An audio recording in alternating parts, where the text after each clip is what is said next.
So, you know, we try to explain it.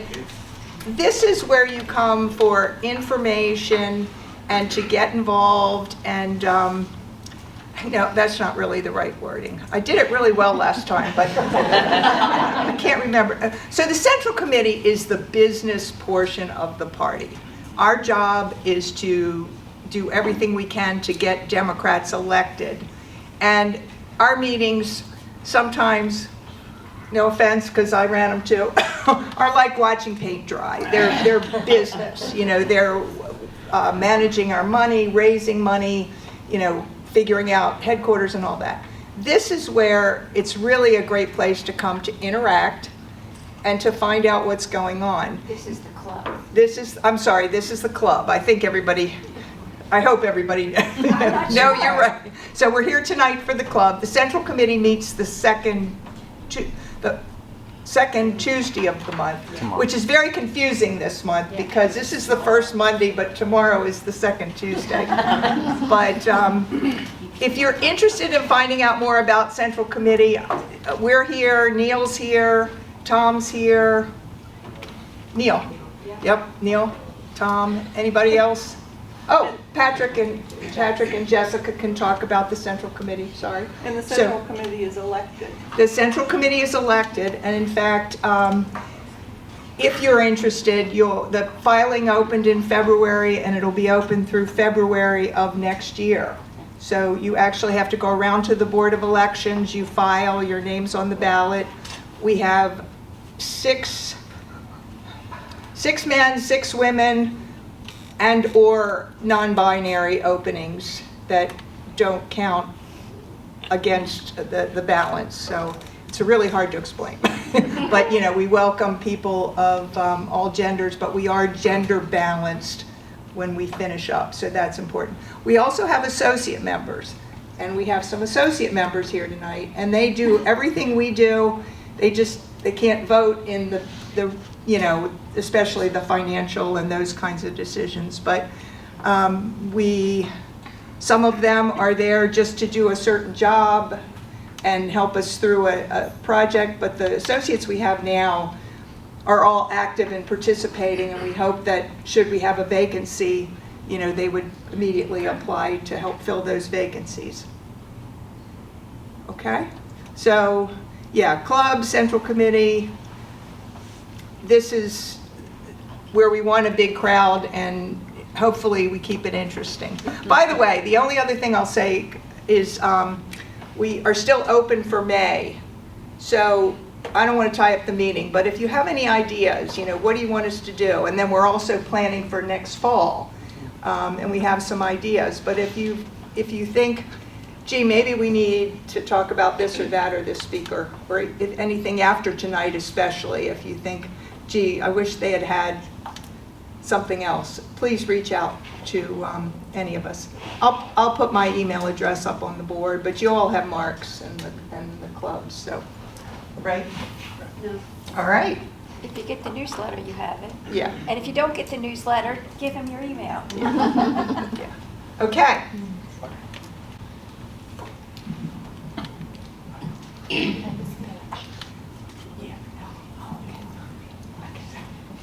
Hi, again. I'm Julie Ford Mount. I'm the new chair of the Central Committee. I was not expecting all these people, so I'm glad you're all here. I love our library, but our parking is terrible. Can you hear me now? Yes. So 2 big things that the Central Committee is going to focus on for the next 2 years. The first one is going to be as visible as possible. Get out, have more meet and greets, that sort of thing, be out in the community more. The second thing is to get as many people elected as we possibly can. This is, I think, the first time in a while we've had a full slate. We have 12 members, we have 4 associate members. So our whole goal is to get people to know us, to be in different areas around the county. I know we focus a lot on Westminster, but we would like to spread out and be around the county. And just get as many people in seats as we can. Get people understanding what it is to run, the positions that are open. So that's really our big goal. April 22nd, we have a dinner that will be at Flood Zone. This is an annual fundraiser that we have every year. It's coming up fast, so there are tickets available for that. I have brochures in the back. One of the main things that we did this year too is we formed a candidate support and recruitment committee. It's a lot to say, I need to change that. We need an acronym. I know, we need that, like something snappy. And that's basically exactly what that is. We're going to try to identify new candidates. We are going to have the training in place for the people who would like to run or are interested in running. And then we're there to support them, and we can tell them how we plan to do that as well. So that's pretty much it. Seems like a big crowd, seems like a lot of people. Did I miss anything? I think. I have brochures in the back. I have things for the dinner in the back. There are central members here if you have anything that you'd like to ask. All right, well, without further ado, Pam drew number 1. That's the only one I know by heart. The rest of you are going to have to. So Pam, come on up. She's going to talk about 2 organizations that I think are very much part of our mission.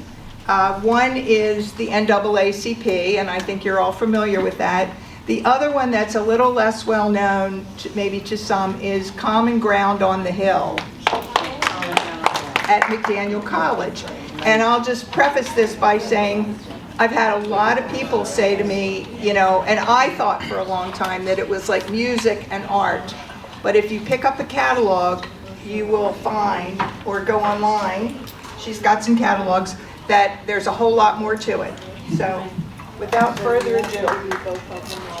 Yeah, do both while you're up here. Okay. Alrighty. Lovely day out, isn't it? That's okay. So what's your favorite kind of music? Carroll King. Carole King? Dorothy? Rock and roll. Okay, rock and roll. Traditional, there we go. Well, if you like it, we got it. At Common Ground on the Hill, as Corinne said, we do a lot of music, we do a lot of art, but we also do a lot of dialogue. And so you can take a course in anything from nonviolence, civil rights history. I teach both of those. It's our nonviolence course is called Nonviolence is What Exactly? And that's what a lot of people think about it. So if you're curious, come on out. Just about any instrument you can think about, from a tin whistle to a piano and everything in between, we have courses in at Common Ground.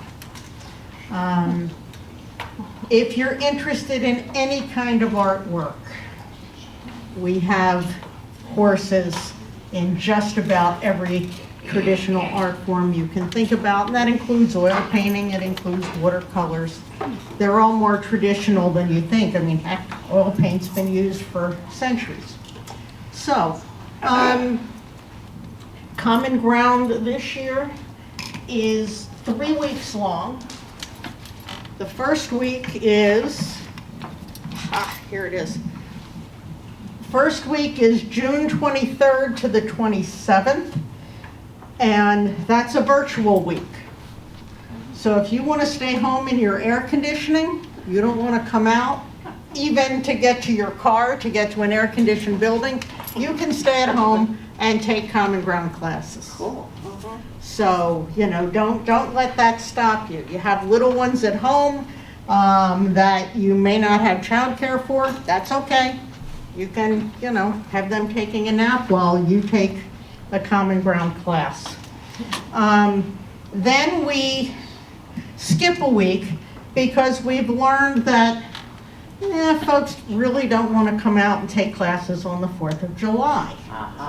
So, and for years we tried to convince people that they really did, but we've learned.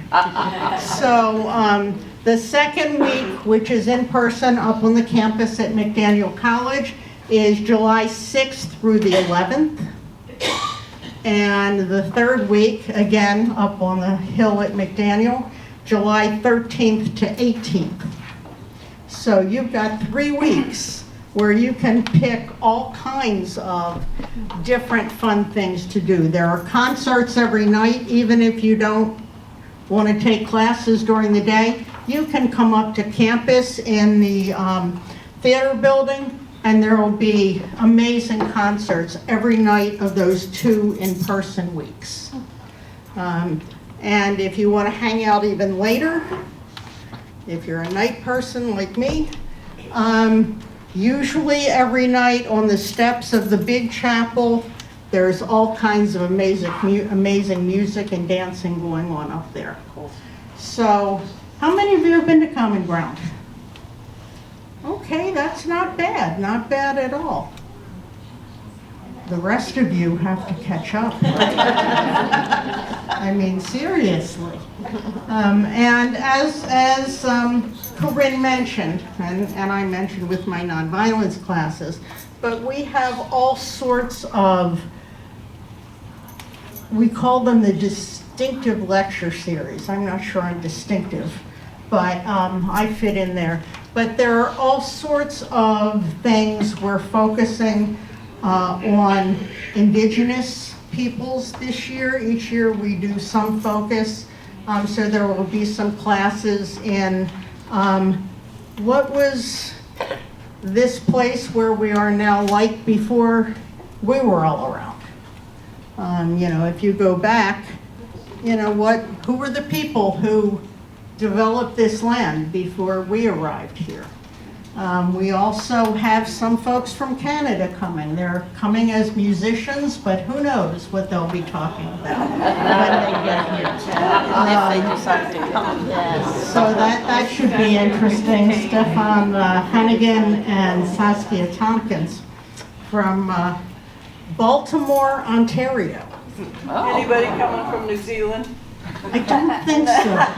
We've had Australia before, but yeah, I was very confused when I heard these people were first coming a few years ago, and they said they were from Baltimore, but it was going to take them a long time to get here. And I thought, well, I don't think so. And then somebody said it's Baltimore in Canada.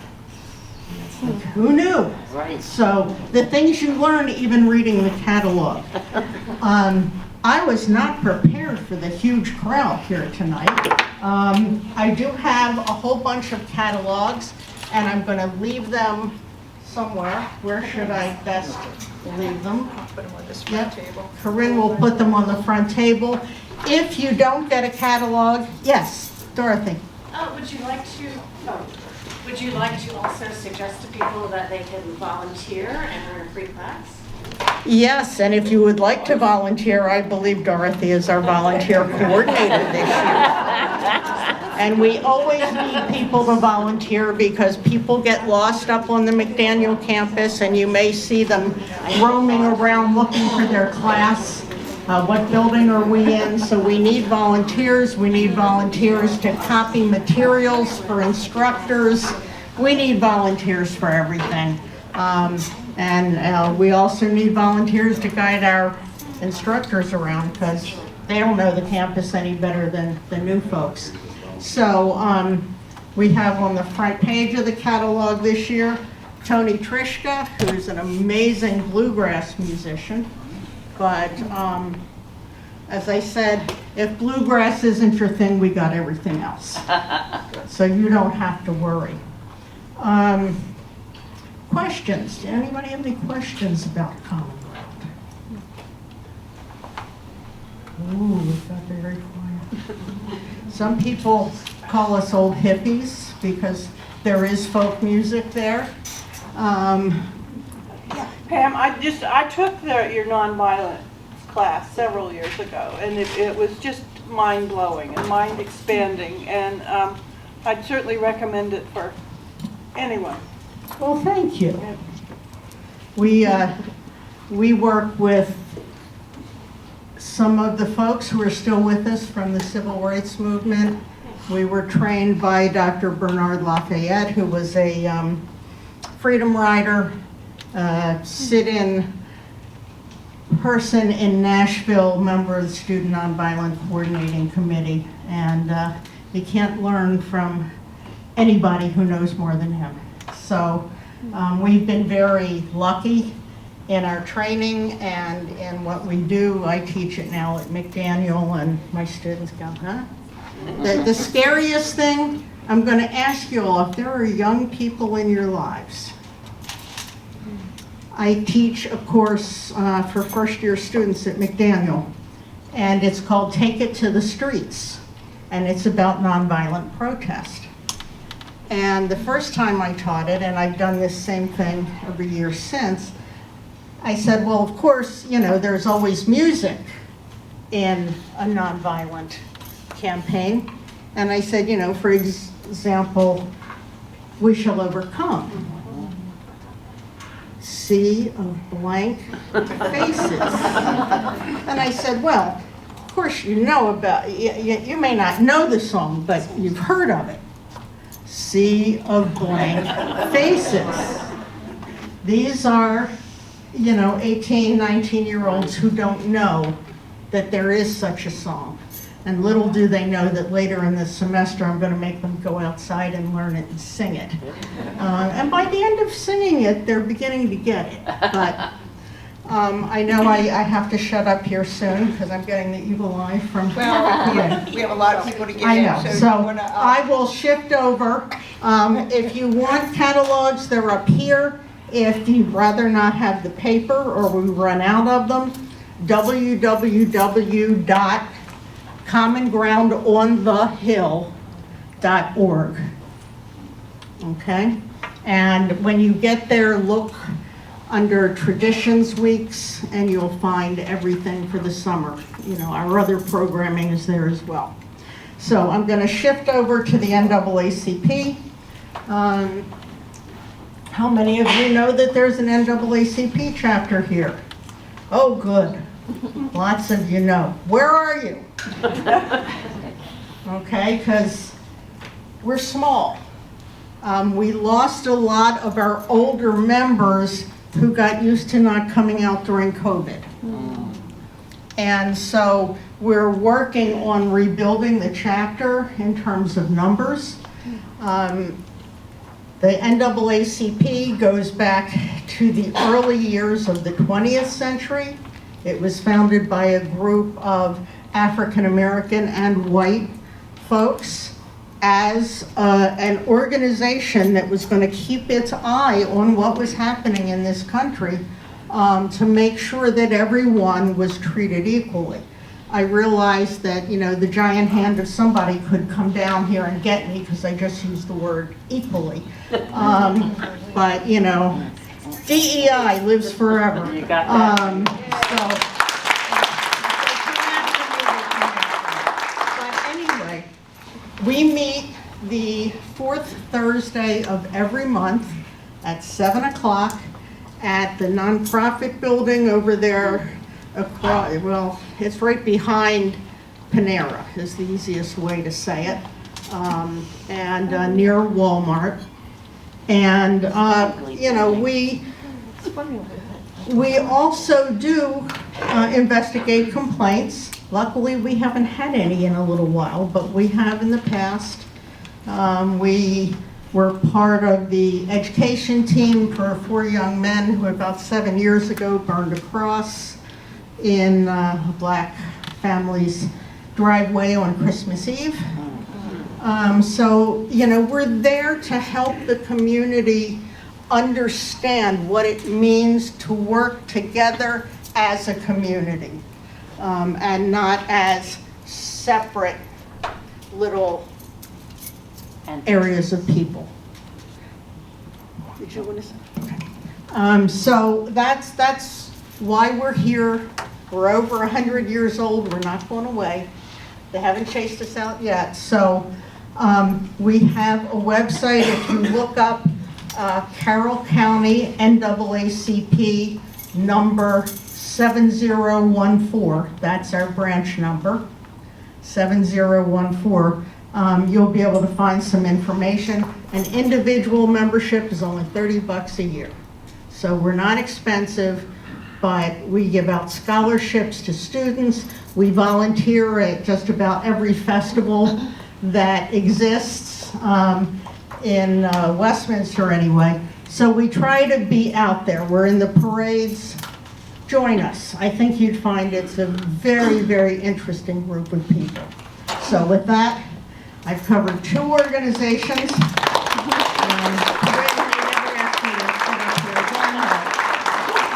I've known you too long, I knew what to expect. No, I love it.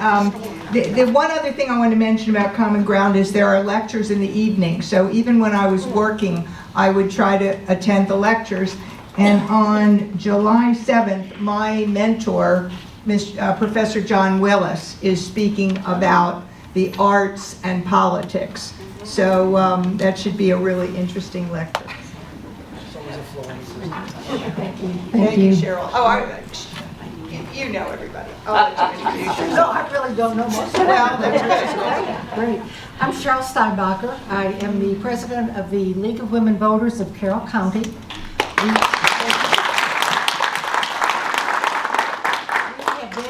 We had our first general meeting in January of '23.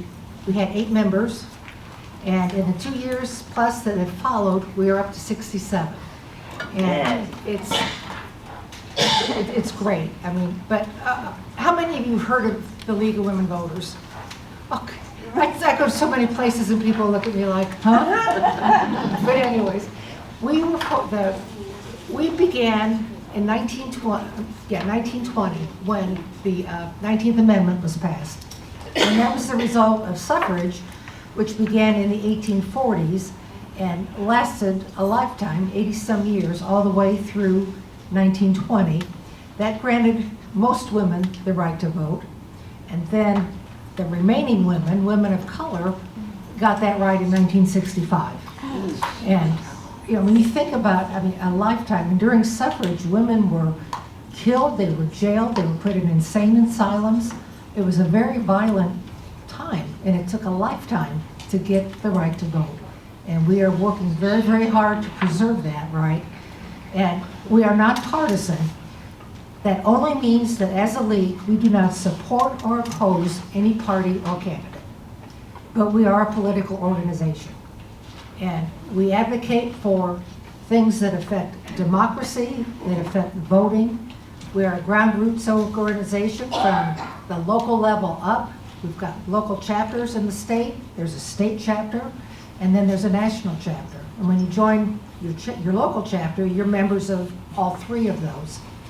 And a lot of the advocacy work that is done, going to testifying, things like that in Annapolis during this time of year, that's really handled by the state. The chapters work mainly on their local issues, but all of our members are wanted and needed to help the state with advocacy. So this year, for the first time in my life, I never thought I would ever do that. I testified on behalf of a voter education bill. And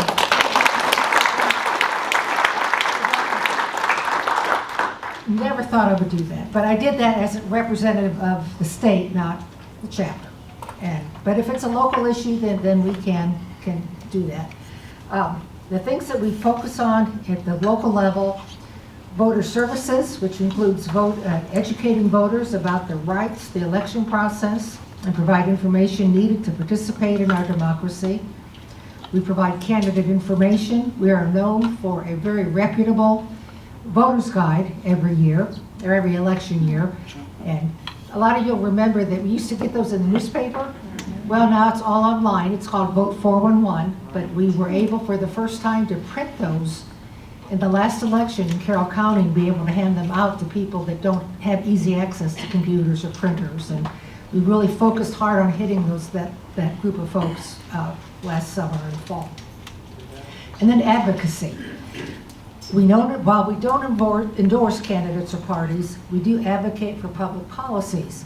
And even that is grounds up, because our local chapters, they've determined the things that they want to support. That rolls up to state, and then that rolls up to national. So it's all issues that our members care about. And you know, it's just a great organization, and having been around for so long, what we've done in the 2 years that we've been here, besides grow membership, we needed to do a fundraiser because we started out with pretty much nothing, and we had to be able to pay to print voter guides.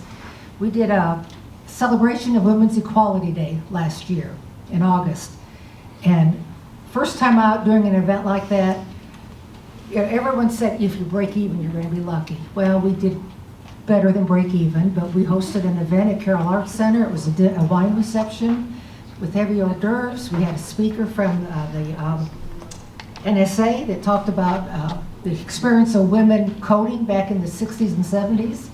And we also showed the movie Hidden Figures. And it was just, it was great. And That was wonderful. this year, we will, and I'm told that has never been celebrated in Carroll County before, so that was the first there.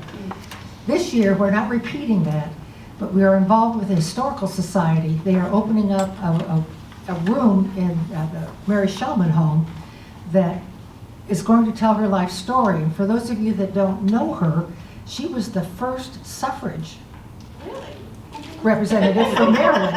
Yes, and while she was gone before the league started, she was responsible for the group that preceded the league in Maryland. And there's a celebration of her life going to happen the Saturday before Memorial Day. You'll hear more about it. It's a free event, but it's called An Afternoon with Mary Shellman. And there's an actor coming from Williamsburg that is going to reenact her. She was a poet, a musician. She wrote stories. She was just a woman ahead of her time.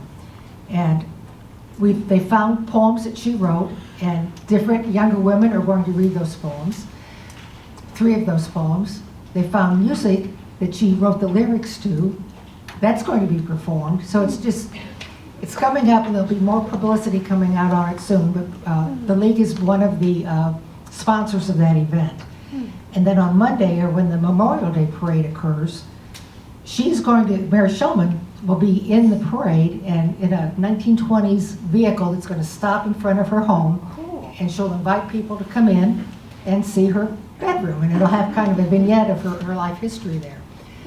And we're also going to be, League of Women Voters, we're going to be marching in that parade as well. So that'll be another first for Carroll County. So those are some of the things that we're involved in. Membership, it's not just for women, it's anybody over the age of 16. Students between the age of 16 and 30 are free, and we desperately want more younger women. What they think and their views are different from us older folks, and we need that diversity within the group. But we have male members in Carroll County. We have 2 male members that serve on our board at the Maryland level. So it's just not for gals.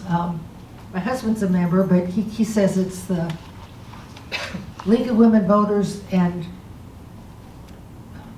I forget what he said, and the men who love them, or something, something along those lines. But membership, it changed this year. It used to be $50 for individual, $75 for household. That has all gone away. It is now on a sliding scale because we wanted to make it, and this is the national all the way down, wanted to make it more affordable for everybody that is interested in this and has a passion for it, thinks it's important. And recommended is 75, but the sliding scale begins at 20. So you give 200, you give 20, but you can become a member for $20. I've got cards with this information on it. I will share it. I'll leave them up here. Help yourself. If they're gone, which would be lovely, just Google League of Women Voters Carroll County, and it'll take you right to it. Cheryl, I had heard you guys were going to tackle studying the Electoral College. Oh, yes. Within the last few weeks, became our own 501c3. We first became an official chapter, and now we're a 501c3. And this is our goal for the next 2 years. And this is a state initiative, a national, U.S. initiative, although things have gotten kind of crazy, but the intent is to do away with the Electoral College. And there's a way.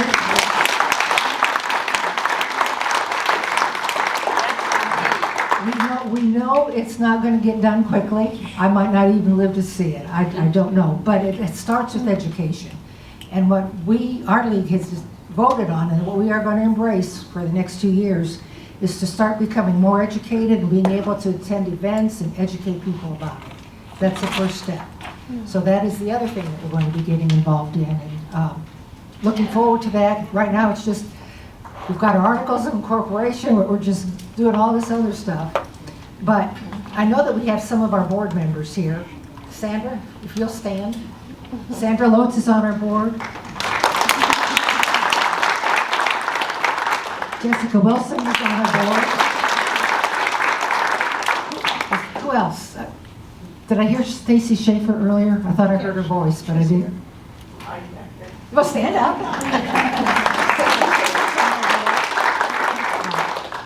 Is that it? Okay. But anyways, if you have questions and want to learn more, any of us talk to when we have at the end, we are wanting members. We have this, I call it, I didn't coin the term, but it's a big, hairy, audacious goal. And we want to get to 100 members by the end of the year. And I think we can do it. And unfortunately, I would have to thank a certain ugly person. But you go where the need is. So anyways, There you go. thank you. Thank you.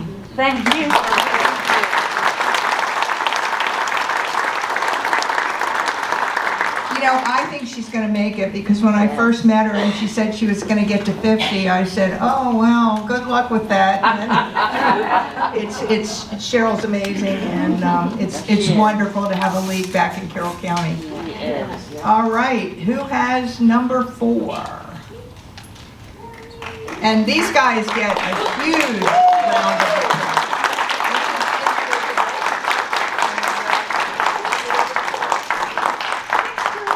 Nice to meet you in person. I know Julie, I know Jessica and Patrick, and probably a few other people here, but my name is Corey Hayunga. I'm one of 3 leading Indivisible Carroll County. We are brand new. Jessica just founded us in February in response to literally everything in DC nationwide. So yeah, our goal is to give people hope, connect people together who are like-minded. We ran the protest on Saturday. We had...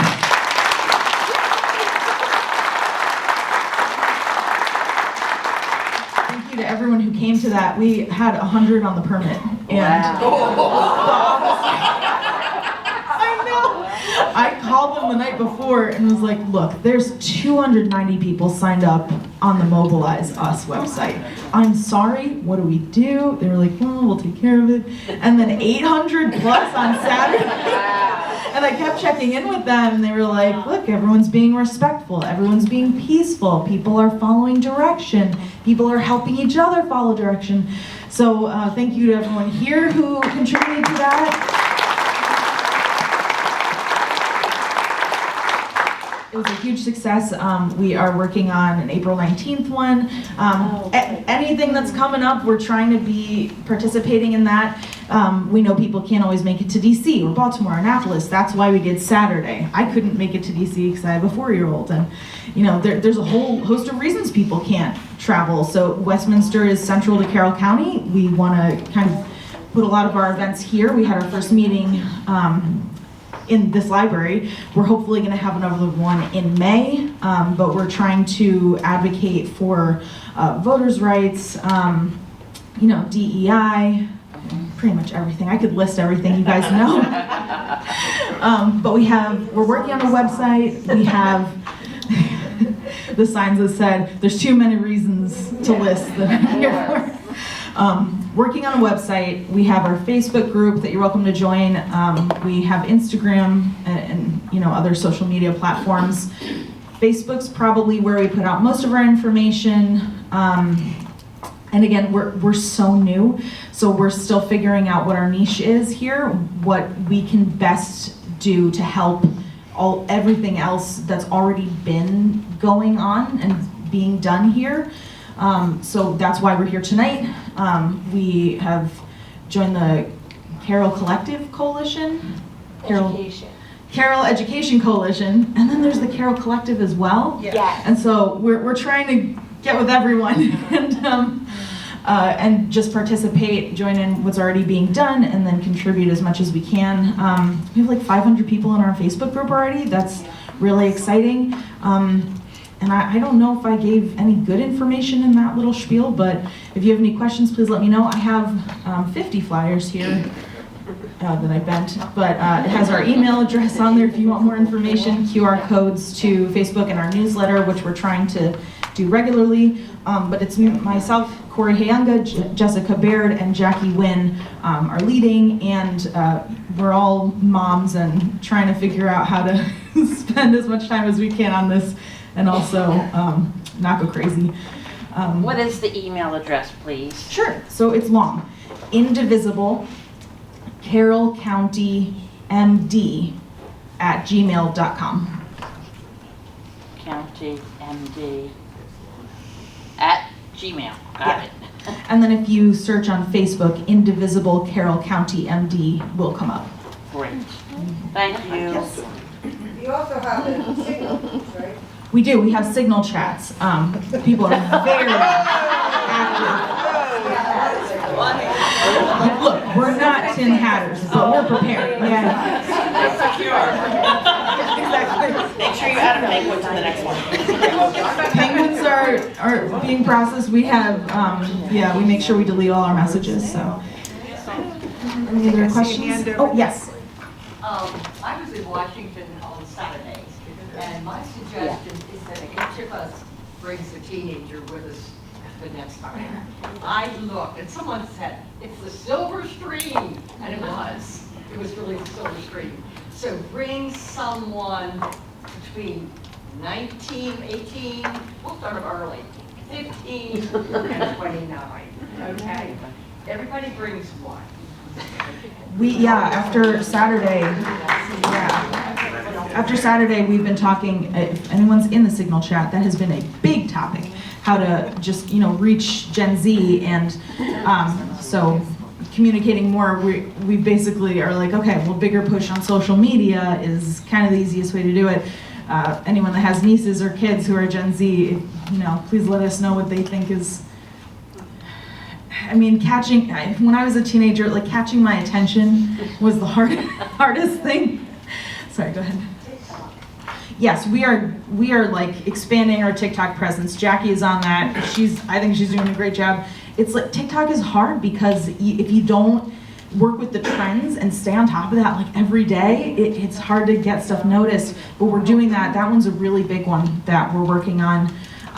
And just to address the Sea of Silver, which is a fantastic name, I saw something on social media just today that said the majority of people at the protests, thousands of protests, over 1,000, of protests nationwide were, Sea of Silver friends. And Hey, boomers rock. we're boomers, yes, boomers rock. This is a huge voting base. I mean, this person in their post said, Washington should be scared because this voter base is gigantic. And they said, white older males being angry about something is something you don't want to have happen. And that's great. This is fantastic. So we're trying to get everyone involved. The three of us are millennials. We have a lot of Gen Xers with us too. But our goal is every generation. My daughter has been chanting, "Hey, hey, ho, ho! Elon Musk has got to go." At bedtime in the car. She's 4.5. Started very young. Her first protest was a Tesla takedown. So yeah, we're going for all age groups. Well, I just want to thank you for starting this group because after the election, I've searched for an Indivisible group in Carroll County, and there wasn't one. So I'm just thrilled that there is one. Yeah, So that's thank all. you. Thank you, and that's all credit to Jessica. She saw there was a need and she just did it, and we were like, okay, we're jumping on. Good. Back to the younger folks. I don't understand why choice is not a bigger motivator. What do you mean? Sorry. Abortion. Abortion. Yes. Yeah.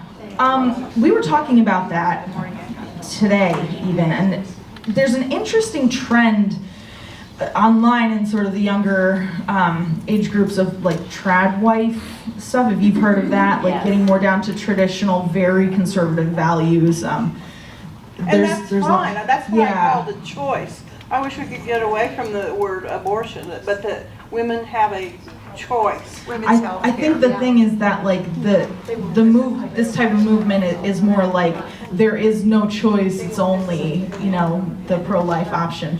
So it seems to be super polarized still. And one of our goals of our group is to be, I'm gonna say like in the middle, but just to be like the focus is, you know, protesting today so that we can have elections tomorrow, and making sure that we are not alienating folks in this county who have more conservative views just because the three of us and most of us in the group are very liberal.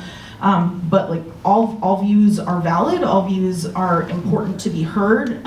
If we had counter protesters across the street on Saturday, we would have said, great, this is how democracy works. Right. So yeah, I think that that's a really good point, and hopefully we'll have more involvement. Yeah, I mean, the ones that want to stay home and be traditional, let them, but that's their choice. Yeah. And we might have another choice. Can't say I understand. Is that a theme of most indivisible groups? I didn't know that all views are valid? No, I don't think so. And I'm not saying, I mean, it's kind of, I'm not great at like putting this into words right now, but we're trying not to alienate more Republican voters, because a lot of people who voted for Trump in 2024 are now realizing they didn't want what is happening now, and we need their support. Bringing in Republicans like Liz Cheney didn't help the election. I have no argument. I have every confidence that I would agree with you on probably everything, but there's a lot of people who voted red, and we want their help, and they certainly don't want Trump in the White House anymore, and they need an outlet, you know, to speak out as well. So we're trying to figure out what to do with that. You know. Save democracy first and then argue the issues. Yeah, exactly. If we don't have a democracy anymore, we can't litigate other issues. Yeah, I think from a communications and marketing standpoint, it's all about meeting people where they are. And if you've got people who we wholeheartedly disagree with, who we think are not, quote, information voters, which means they just voted based on whatever they think their friends think. If you can figure out that they're upset now about higher prices, if they're looking at their 401k, then that's where you go. You gotta go with whatever's going to move. You know, I'm hoping that from the national perspective, there's some communication along those lines. We're not going to convince them of all of these issues where they're so terribly tragically wrong. If we can convince them that they hate what's happening now and they join in and make noise, they're going to be listened to. We're not going to be listened to. They don't care about us, the people in power. Awesome. Thank you guys for listening.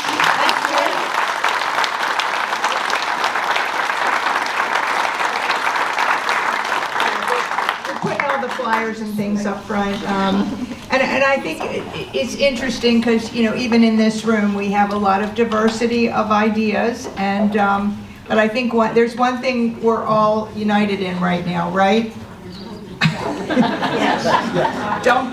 Don't Trump.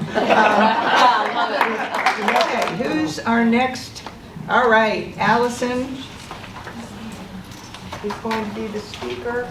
And Allison follows directions well, so I got an introduction. No, wait a minute. Lisa follows them better. Oh, okay. Yeah, Lisa. Okay, so Lisa and Allison Gordon are with the Carroll Education Coalition, a new nonpartisan group that formed in response to the budget and staffing crises affecting Carroll County Public Schools. They are using their experience as parent volunteers to engage the community to advocate for increased funding for CCPS from the county and flexibility in the blueprint implementation from the state. And perhaps they'll be able to give us a little update on the things that have just happened on that as well. All right. Hello, everyone. Can you hear me okay? Okay. My name is Lisa Masano. And this is Allison Gordon, and we're here with the Carroll Education Coalition. So you can go ahead and switch to the next slide. So we are a brand new community-led organization. We started in mid-February at my kitchen table. And it was literally some moms meeting over discussing the crises that were affecting our public school system, specifically around the budget and the staffing. So this is our mission statement. We are a passionate and determined group of Carroll County residents committed to ensuring Carroll County Public Schools has sufficient funds and staffing to carry out their mission of educating our children. So our mission is really making sure that they have what they need to do their mission. And so you can go ahead to the next slide. So there's two major challenges that are facing CCPS right now. And the first one is the operating budget. So Carroll County Public Schools is extremely lean. They are arguably the most lean public school system in the entire state of Maryland. They had a deficit this year with the budget, and the Board of Education, along with the superintendent, they had to come up with a recommendation. They were looking at things like, and that's on the next slide, but looking at, no, that's okay.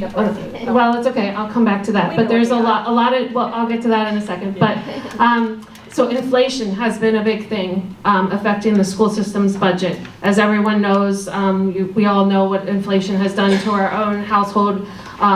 So that's also something that the school system is dealing with. In the decade from 2009 to 2019, the school system had a $40 million reduction in their budget because of declining enrollment. And so they've had to cut. They are either second leanest or the bottom or the most lean in central office staff per student, meaning there's no extra fat to cut in the budget. They've already done that over that decade of cuts. They have a history of doing more with less. They've had to prioritize, and they have done it well, in my opinion. They have done it well to keep staff in the classroom so that it's less impactful to the students. They've maximized the benefit that they can with the money they have, and they've put it in the classrooms. And the second challenge that they've had that kind of came at the same time is the law called the Blueprint. And the Blueprint is a Maryland state law that was passed in 2021. And what this law does is it requires the local school systems to spend both the state and local monies that they get in a certain way per certain formulas. And what is intended to do is to make sure that the kids and the students who need the support are receiving it. That's what the intent of the law is. And it has very, very good objectives. So part of the law, the district must spend 75% of those monies in these certain buckets that they have. They must be spent at the schools with those students. In other words, they must follow the student at the school. So there's a lot less flexibility for the school system with how the budget, with the money that they used to have. The state is essentially telling them that they have to spend the money that they get from the state and the money that they get from Carroll County in a certain way. For a school system that's very lean, like Carroll County's, they don't have a lot of extra. So there's not much to move around. And one of the rules with the Blueprint law is that if they don't comply and don't spend the money in a certain way, the state can actually withhold money in the following year. So they can take away money that they would have gotten the next year if they don't meet these requirements. So as you can see, these two challenges are coming at the same time. We feel like it's like a freight train. It's a double whammy, essentially. You can go to the next one. So why this matters. So when I was saying the thing about the operating budget being really tight, So I'm sure many of you have heard of outdoor school. Many of you have probably gone to outdoor school or heard kids, and it's so much a part of the culture here. That was one of the things on the chopping block this year. Literally, the budget was so tight that they are looking at things. They have to use rainy day funds to pay the utility increase. I mean, if that doesn't say how dire it is, it's just really tight. And then the other thing, they were having trouble figuring out how they were going to meet staff, previously negotiated staff contracts. And so that's another huge thing. These are just major issues with the budget. They were also looking at ending one-to-one computers for 3rd to 5th grade. So what the Board of Education did was they asked the Carroll County Commissioners for $13 million above and beyond what they were slotted to get for this year. And that's originally the county commissioners had said that they were going to do 7.1 million, and the Board of Education came back and said we need 13 million to meet these obligations, so we don't have to cut those things on the left there. And the commissioners have passed a preliminary budget motion saying they will grant the 13 million. So one of the goals of our organization is to try to mobilize people and get them to act and get them to use their voice and reach out to the commissioners and express their support for them to fund the schools at what's needed. The second issue related to the blueprint compliance, we're trying a multi-pronged approach here. So one thing we're dealing with the operating budget, we're asking the commissioners for support and help with that. But for the blueprint budget, we're asking flexibility from the state. So because we have two different issues, we're asking for both areas, or both the state and the local, to help us. So for the blueprint compliance, the superintendent has proposed before that it could look at eliminating 90 full-time employees. So, and that would be reading specialists, math specialists, media specialists, among others. Reallocating another 92, meaning they would have to shift to other schools in the county in order to meet the blueprint requirements, and then things like reduced course offerings at the high schools. So as you can see, both of these things really affect the entire county. It's not just one area that's affected. This is affecting the entire county. So our group has gone to Annapolis. We've provided testimony in Annapolis. We've literally walked the halls, talking to legislative aides, trying to explain the situation in Carroll County, because we are very passionate that we need flexibility, we need more time, but we need both the commissioners and the state to help us solve this problem. So with that, I will turn it over to Allison.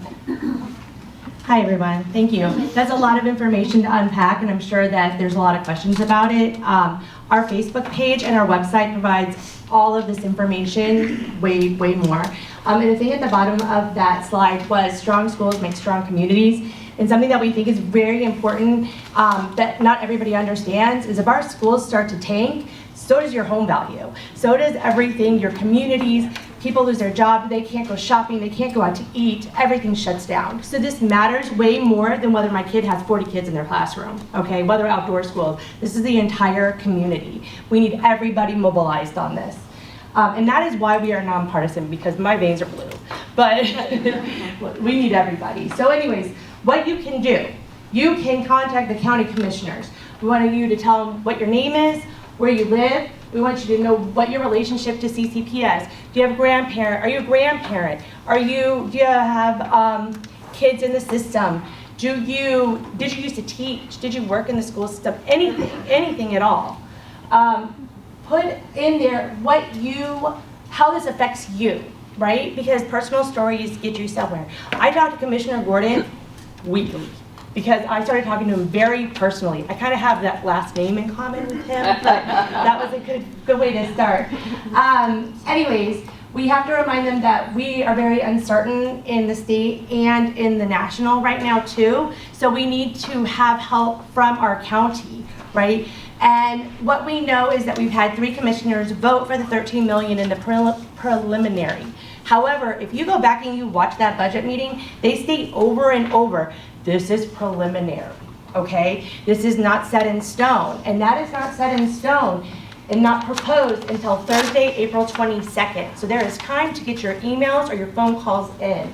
On our website, which I have lots of documents up here that you can scan or take with you, it has all of their emails, their phone numbers, everything like that. I think, did I hit them all? Number 5. Number 5, tell them why you support their decision to invest in public education because you believe it'll be worth it, because this is our money. Sure. This isn't their money, this is our money. And our families. And our families. And if I tell them I want my tax money on my schools, they need to put it there. I am their constituent. All right, next one, please. Okay. So there is a proposed budget roadshows at all of these locations coming up. You can go and you can talk to them face to face. We believe only Ted Solinsky is going to be there, but we might get lucky and have one of them show up. Seems like Gordon and Rothstein are interested in hearing what we have to say. And maybe Kimmy, we can hope, right? So just show up and give them, we can't go to everything, you know, we have our own things going on, and Lisa goes to all these things. We need more bodies there just to show up. I mean, the town hall, the amount of people that showed attendance at the town hall was very slim. Yes, sir? They're hard to read. Could you go through them? Yes, so on April 22nd, we're right here. On Tuesday, April 22nd, we're here. They're all from 7 to 9.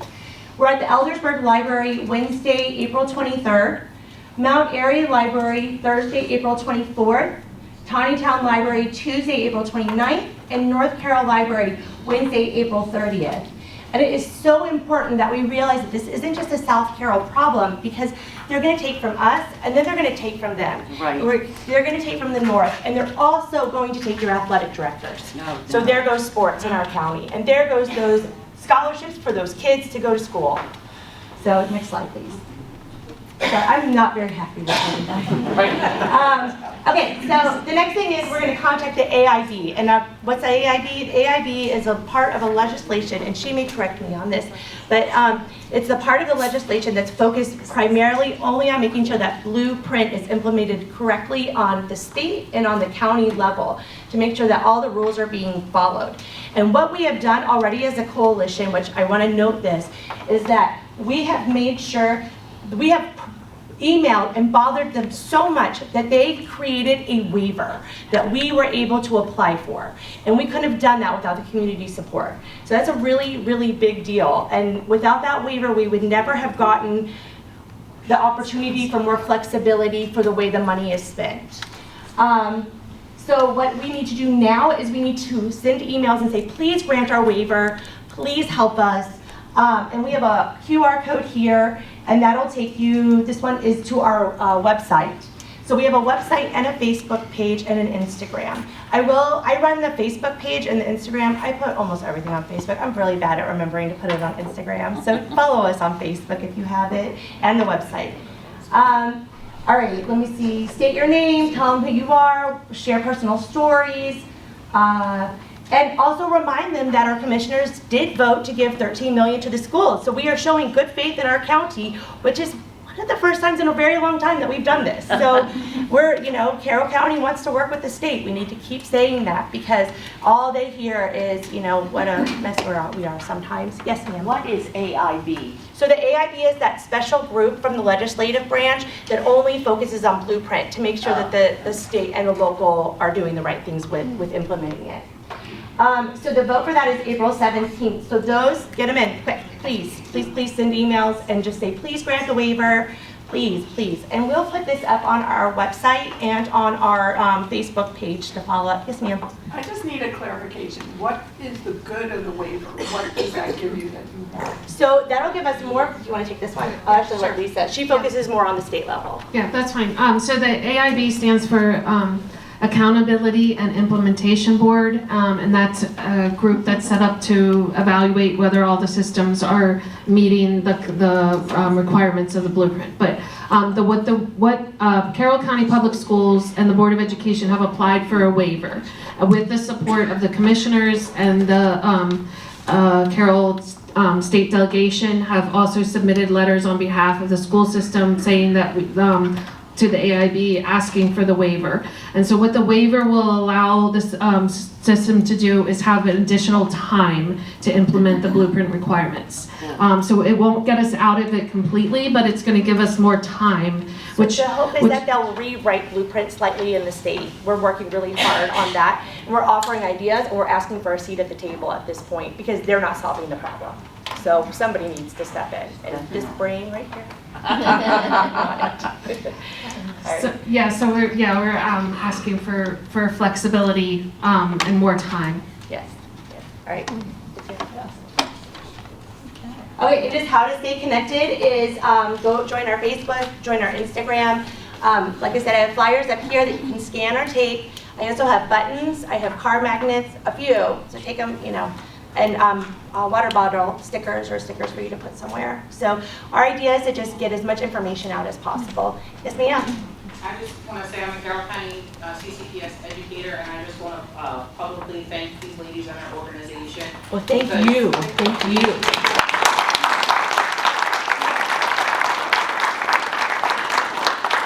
As educators have said a lot of the same stuff they've said to our Board of Education and to the commissioners who do not want to hear from us. They are tired of hearing from their own educators.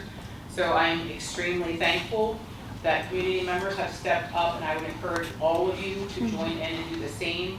As a librarian especially, we were cracked all over for almost 2 years now. They did not want to hear from us, and it has finally taken the community to come in and stand up and speak on our behalf. Thank you.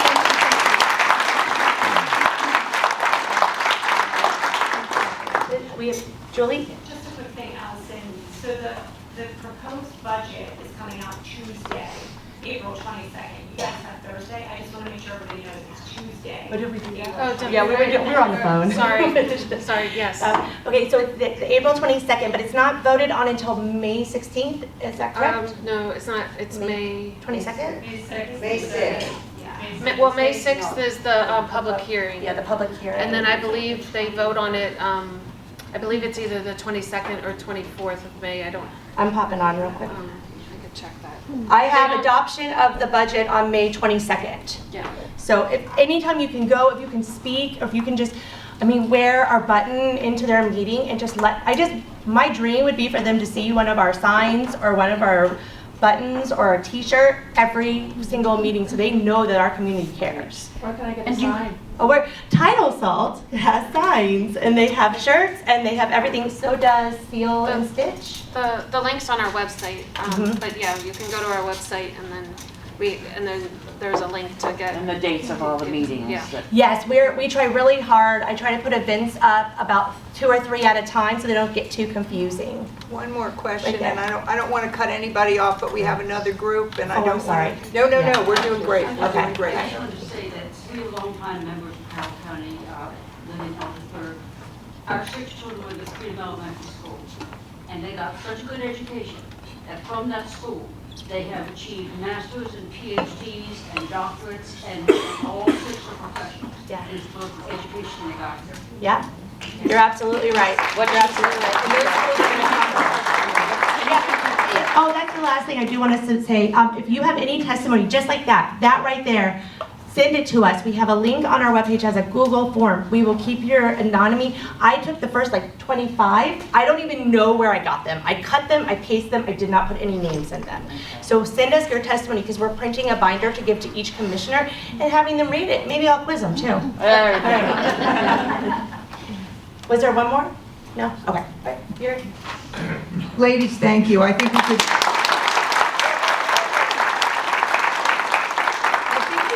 done a meeting on almost, each group individually, so I apologize, but who knew? So last and certainly not least, just the luck of the draw, but I'm really excited. I connected with Katie Marinello at a meeting last week, and she said, what about the Coalition Against Prejudice? Which I didn't know that much about. So CAP was formed in 2020 during the George Floyd uprisings, when its founders realized that systemic change requires action beyond electoral politics. Today they organize mutual aid, harm reduction programs, urban gardening, and political education. Practical steps toward building working class power in our community. So without further ado, Rob.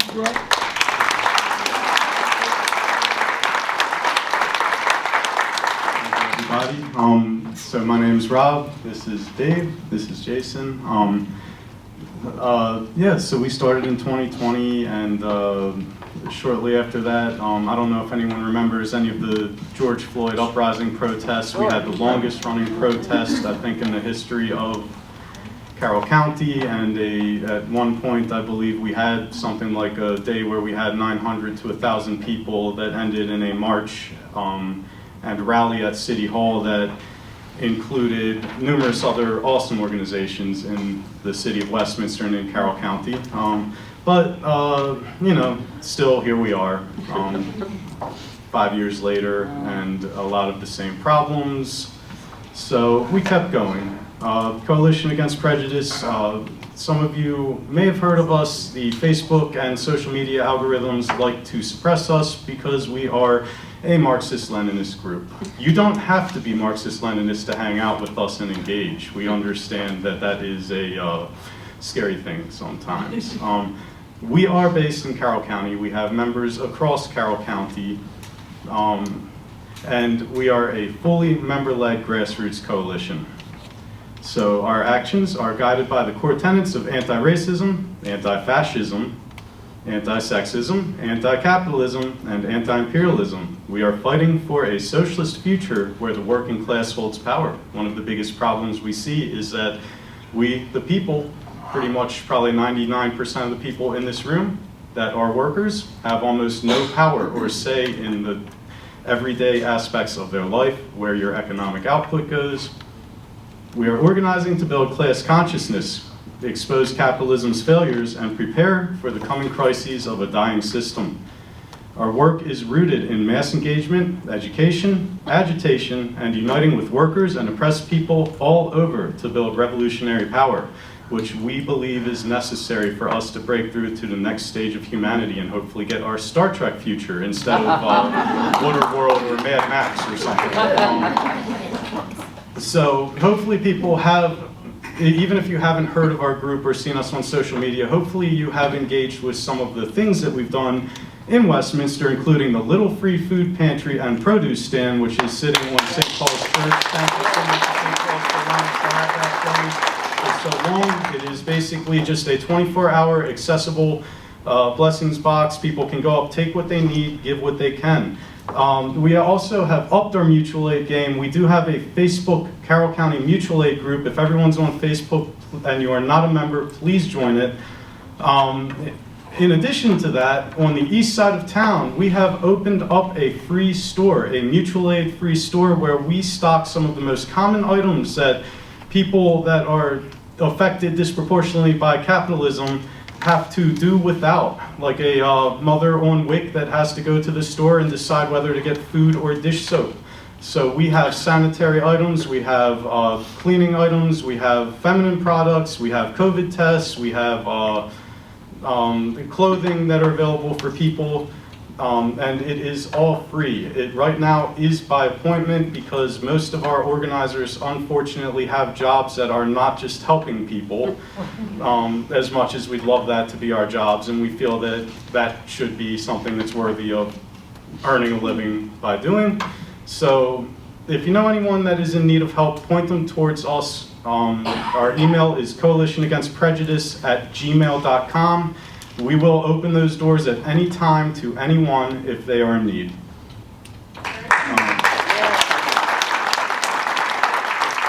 So in addition to all that, we also do harm reduction programs. We are Narcan trainers, and we are a source of Narcan for the community.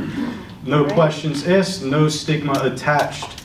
We also do Stop the Bleed courses. We do first aid, CPR, and AED courses. We do our best, and we specifically target them towards the marginalized communities, and we do these for no cost for people.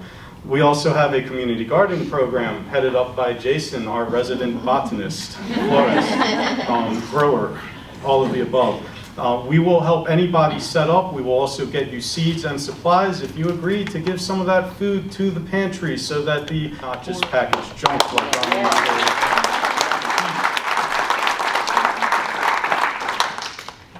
So we also hold labor organizing classes, teach-ins for various things. We're working on an herbalist program right now. We also do hold classes for backyard and community gardening. We do political education, and we provide the space that we now have, which is new to us for this year, to other revolutionary organizations that may need a meeting place or would want to hold such classes or teach-ins based along whatever organizing or activism that they do. In addition to all that, we have weekly social nights. We hold monthly leftist movie nights, and those are open to anybody that's interested in attending. We do not discriminate. Well, actually, I'm sorry. If you are a bigot, a Nazi, a fascist, racist, we will discriminate. We will be present. You are not welcome. So basically, as capitalism's contradictions deepen, we just want to make sure that we are laying the groundwork that we can be ready to defend and empower our communities. And that means empowering everybody.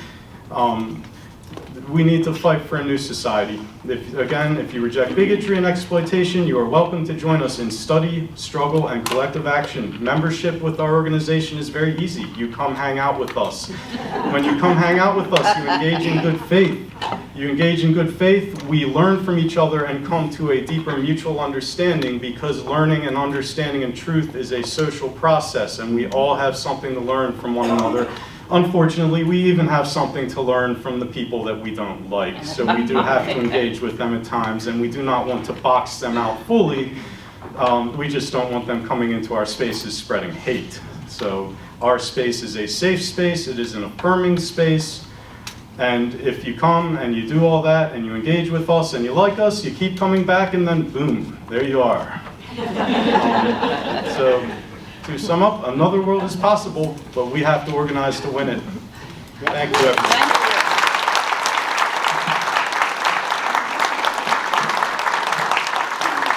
If anyone has questions, I have some, or I guess we could do questions if anyone has questions now, but we also do have a list. We can give you our contact information. I have a few brochures that we can give out. I think I saw that hand first, and then we'll go to you. Did you ever say where that space is? Yeah, that's what I was. So the space is on the east side of Westminster. It is in a location that used to be Rodin's print shop, but right now it is not fully, it's like a private location right now because we have some fixing to do to it. But we do host private events which are public to everyone because everyone is our friend and family. So, but yes, it is on the east side of Westminster, so it is in town here. So one of the deciding factors for us was that it is accessible to a large portion of some of the most dispossessed and marginalized people in Westminster. Yeah, I totally recommend the movie nights. We've had very, I guess, in our terms, successful turnouts for those. We've had like upwards of like 30, 40 people showing up for movie nights. It's always a fun experience. I guess just introduce myself. I'm Dave. I'm probably the only representative from Gen Z in this room right now. I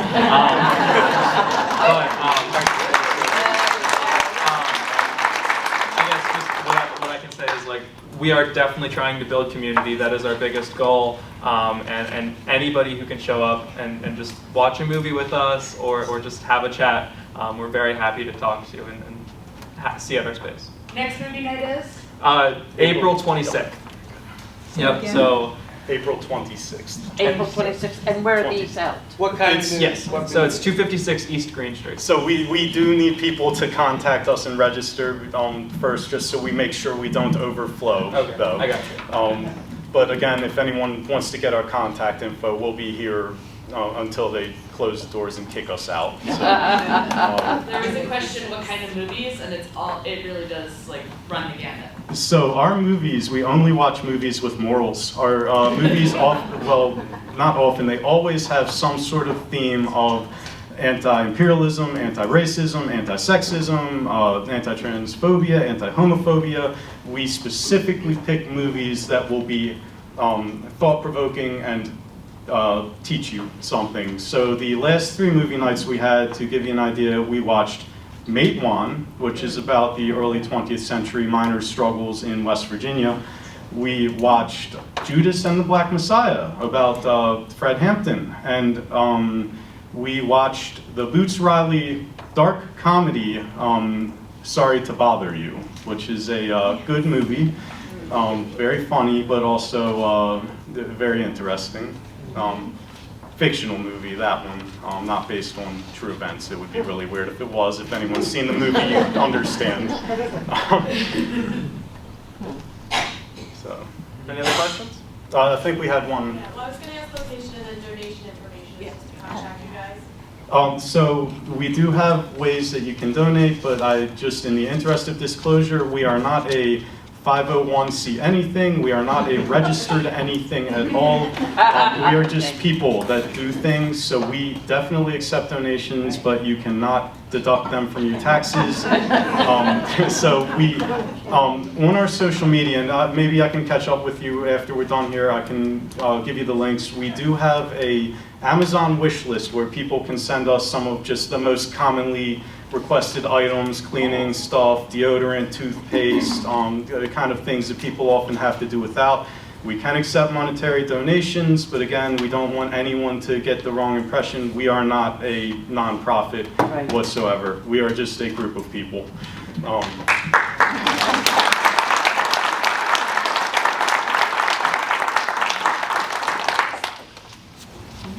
Any other questions?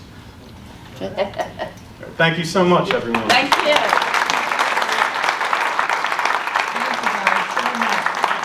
Steve, we've been doing this for over 5 years now. If you go to YouTube, there's a YouTube video, History of the Be Kind signs, it's 8 minutes long. And we're pivoting almost exclusively to paint events Sorry, can you where give him the kids microphone? paint their own Be Kind sign and they take them home. And what is the group again? Be Kind. We're Action for Kindness. We're the people behind the Be Kind signs. And we're pivoting to having kids paint their own Be Kind sign and take them home.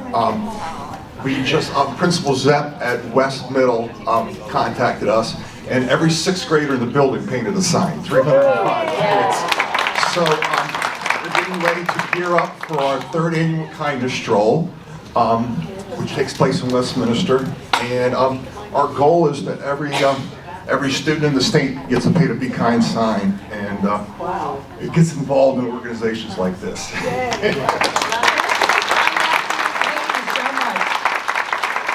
That was your bonus 5 minutes.